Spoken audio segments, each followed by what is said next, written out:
There's plenty of obstacles and challenges, but everybody kind of deals with them in different ways, and it's really interesting.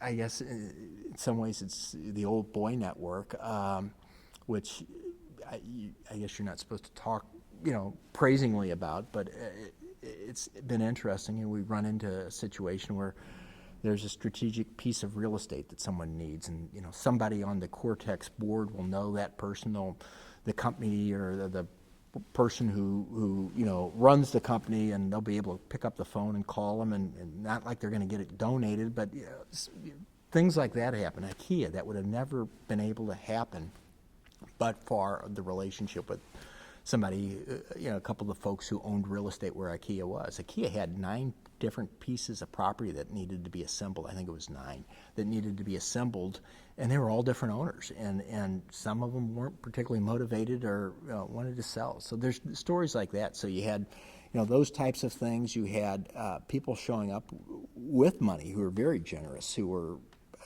John McDonald. I mean, he probably doesn't want me to talk about his generosity. He's very modest about it, but I mean, he came in and contributed money at critical times, and you had other, it seems like whenever there was a problem, somebody'd step up, and whether it was the universities or the hospitals, or, at some critical point when post-2008, everything was, just dead as a doornail, and we were really having trouble getting things going again. And, WashU agreed to step up, and they said, we'll lease 50% of a building so that we can get a new building done. And BJC says, well, instead of building this thing out in the county, we'll build it in the city, largely because John Dubinsky went over there and kind of embarrassed them into doing it. But, they moved 500 jobs that were going to be in the suburbs, and coming post-2008, and everything was dead as a doornail, and nothing was being built. To have 250,000 square foot buildings under construction at the same time just created a whole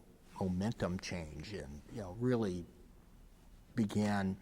So much of this stuff is self-fulfilling prophecies. It gave people the impression that something was going to happen, which in turn it then does happen, and you need that kind of leadership. And every obstacle that we've run into, it just seems to somebody step forward. I mean, now the Metrolink got funded. We had to look at 3 or 4 different ways of trying to get that money. So it's been a remarkable thing to watch unfold.